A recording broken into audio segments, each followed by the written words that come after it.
Hello, boys and girls. Thank you for joining with me as we continue in Jotham's journey, now on the Thursday of the first week of Advent, chapter 5 of this book. And this chapter is called The Engedi Fool. Jotham lay on his back, a sharp stone digging into his ribs.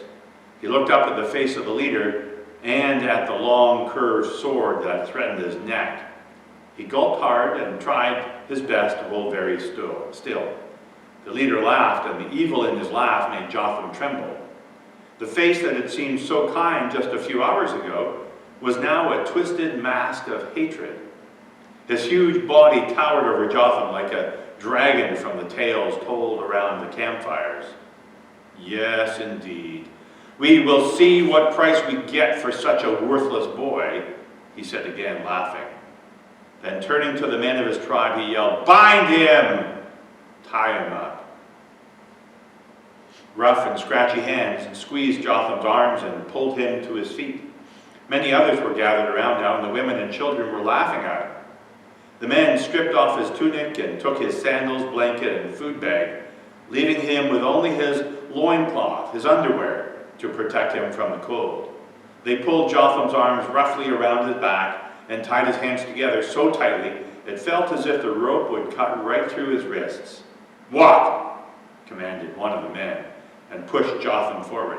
Jotham stumbled but caught himself before he fell. Sharp stones and needle-like thistles cut into his bare feet, but the pain in his heart was worse. Only moments ago he had been as happy as he always felt during the Feast of Trumpets, but now he felt as if he'd been pushed off the edge of a deep, dark canyon. "Move!" the man behind him roared, and he shoved Jotham once more. Jotham ran quickly to catch up with the end of the caravan, which was just starting to move again, and fell in line behind the last camel. Jotham's donkey was taken by a fat woman who sneered at him. The poor donkey bawled when the woman sat on him, but she beat him with a stick until he started to move. The ground was cold under Jotham's feet and covered with manure from the dozens of camels and the livestock that went ahead of him. He tried to step around the biggest piles, but the men that followed behind would whip him with a switch if he slowed down even a little. By the time the sun slid behind the hills, Jotham's feet were bleeding and his back felt like 1,000 bee stings from that switch, that whip. Finally, the caravan gathered in a field to the side of the road. Jotham was tied to an olive tree nearby. He watched as tents were quickly raised and fires built. His stomach groaned at the smell of baking bread and sizzling meat, but none was offered to him. The rough bark of the tree cut into Jotham's skin, but it was the loneliness he felt that brought tears to his eyes. He'd been so happy joining this caravan at first. He'd thought he would find his family within a day. Now he was beginning to believe he would never see them again. If only I hadn't been so stubborn, he thought. I'd still be with mother and father this very moment. And he hung his head and cried bitterly, feeling just like he did the day his grandfather died. Jotham watched as the caravan ate and drank and danced. He was so hungry he thought he could probably eat a whole camel all by himself. But then a boy just a little older than Jotham reached for a piece of sizzling meat that sat in front of the leader of the caravan. Moving as fast as a lion, the leader drew his sword from his belt and cut the boy's fingers just before they touched the meat. The boy grabbed his bleeding hand and fell back into the laps of some women. The leader put his face right up to the boy and said, "When I was 12 years old, I killed my father and 3 of his wives because he would only feed me on Tuesdays and Thursdays. Don't ever try to take food from me again." There was a moment of shocked silence, and then the leader sat back and all the people began eating and drinking and dancing again. Suddenly the sting of the switch, the whip, crossed Jotham's legs. "Get up!" the man with the whip ordered. Not wanting to feel that sting again, Jotham stood to his feet as fast as he could slide up the tree trunk. The man untied Jotham's rope from the tree, then dragged him over to the largest of the tents. Maybe they're going to feed me, Jotham thought. Instead, the man shoved Jotham over in front of the caravan's leader. Jotham began trembling as he eyed the blood on the leader's sword. "Look at me," the leader commanded. So Jotham raised his head up. "Open your mouth." Jotham opened his mouth.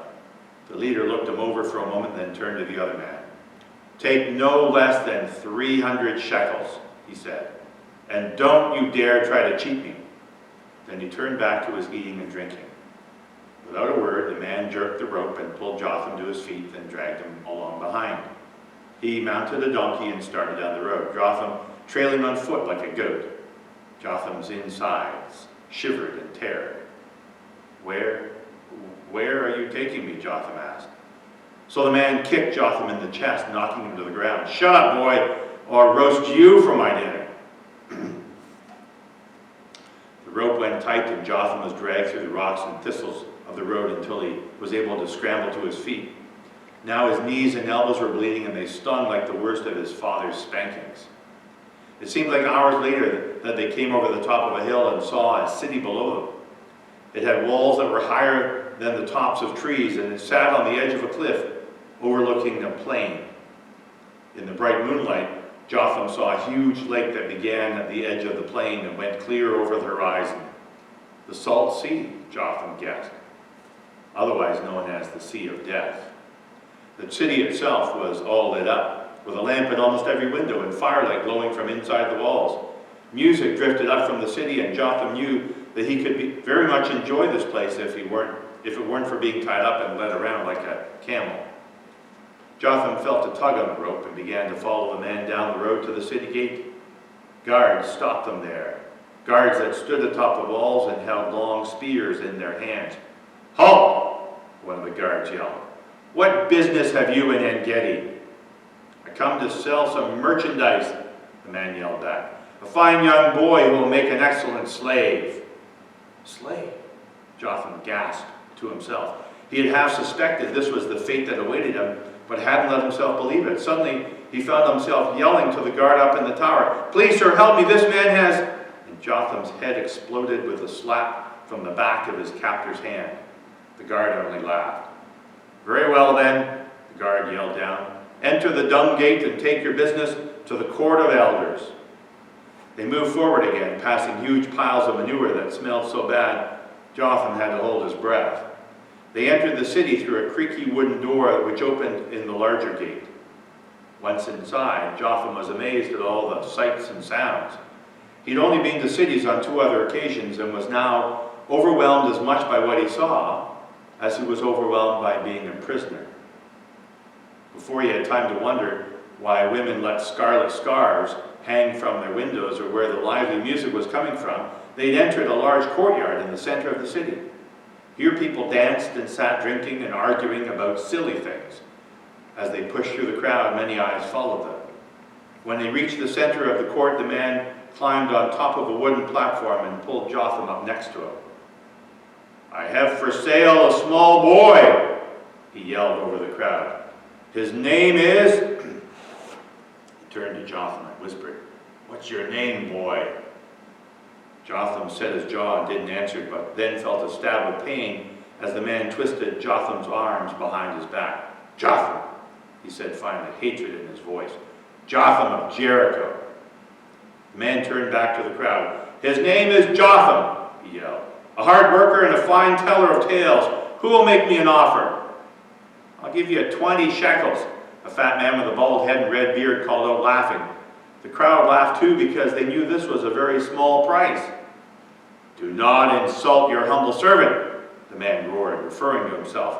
"For this humble servant serves Decca of Megiddo." Jotham had no idea who Decca of Megiddo was, but the crowd must have, because they all stopped laughing. "Decca," some of them gasped.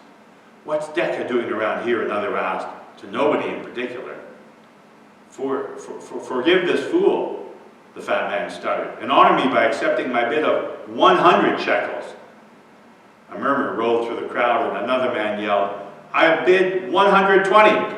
And so it went on for several minutes until the bid seemed to stop at 380 shekels. Jotham watched all this in terror, trying to see each person who bid and what they might be like. He didn't like any of them, he decided, and was so scared he almost wet his underwear, his loincloth. At that moment, a new voice cut through the noise. "I bid 700 shekels, came the high-pitched squeal. The crowd gasped and turned to see who wanted this boy so badly. Jotham stretched his neck, trying to see who was about to become his new master. What he finally saw as the crowd parted was a skinny little man, his hands on his hips in defiance, dressed in rags and wearing a long, skinny hat that hung down to his waist. It was the hat Jotham knew of a fool, one who has already been judged to be insane. The crowd laughed at the fool, but with 3 cartwheels, he landed at the foot of the platform and repeated his offer. 700 shekels, he said again, blinking rapidly, and not a shekel more. Again the crowd laughed. "Away with you, fool," the servant of Decca ordered, "and let sane men conduct their business." The fool shrieked and ran around in circles, holding the edges of his hat. Sane men, are you, sir, saying that the money of a fool is of no value? Begone, I said, or I shall take your head to decorate Decca's tent." "You take my head?" the fool screeched, grabbing his ears. "You take my head? If you take my head, I shan't have a thought to give you," he said, running around in circles again. Then he grabbed a bystander by the shoulders and shouted in his face, "He said he'd take my head. He said he'd take my head. How then would I see his awful face or speak the speech of men?" The bystander pushed the fool away. The servant of Decca drew his sword and dropped the rope that held Jotham. "Yes," he roared, "I shall take your head. I shall take it and feed it to the rats." At that, the fool shrieked once more and then ran over to the platform, threw himself across it at the feet of the servant, his arms spread wide. "Then be quick about it," he shouted, "for I must get home to fly my kite." Decca's servant let out a roar that burst with anger. His eyes wide, his face snarled in a look of red hatred, he raised his broadsword high over his head and aimed for the fool's neck. But just as he brought the sword down with a swoosh, the fool jumped up, grabbed Jotham's rope, and gave it a mighty yank. Jotham flew forward off the platform and into the arms of the fool, just as the sword sliced into the wooden platform. But since his target was no longer there, the servant lost his balance and flew headfirst off the platform into the dirt, screaming.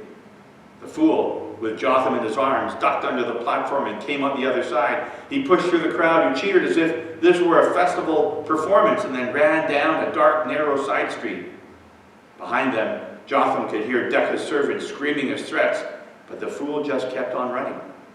As they approached the dung gate, the fool began yelling, "Leper! Leper! Leper!" And the guards quickly opened the door and jumped away. Once outside, the fool set Jotham on his feet, pulling him by the rope, and yelled, "Run like the wind, child, or we shall both be headless by morning." They crossed a field of grain, then climbed quickly into the hills. They passed some pools of water that shimmered in the moonlight, then ran through a shallow creek. The fool led Jotham through winding trails and up steep cliffs before finally pulling him aside into a small cave. Both of them were gasping great breaths of air, and Jotham felt the dusk of the cave stick to his sweaty skin. The fool swept the hat off his head, then quickly untied Jotham's hands. "Worry not, child," he said, breathing hard but sounding quite sane now. "I know these caves as no other does. I could hide you here for centuries before anyone found you." And Jotham trembled, wondering if this fool could really be his savior. Isaiah clearly told the people of Israel how the Savior would appear. "Therefore the Lord himself will give you a sign," he said. "The virgin will be with child and will give birth to a son, and you will call him Emmanuel." But still the Jewish peoples expected their Messiah to come as a powerful king with a mighty army, a king who would destroy the Romans and give them back their land. They forgot what the prophecy had told them, and instead believed what their anger and hatred wanted them to believe. God's ways are not man's ways. Just as Jotham was saved by someone who was thought to be a fool, so our own salvation came in a very unexpected way. Came in the form of a tiny baby, born to a poor carpenter and his wife. Jotham still must search for his family, just as we must still sometimes search to understand what God desires of us. But if we believe in the one who saved us from our enemy and made for him a sacrifice of our own lives, he promises a rich, abundant life, both on earth and in heaven.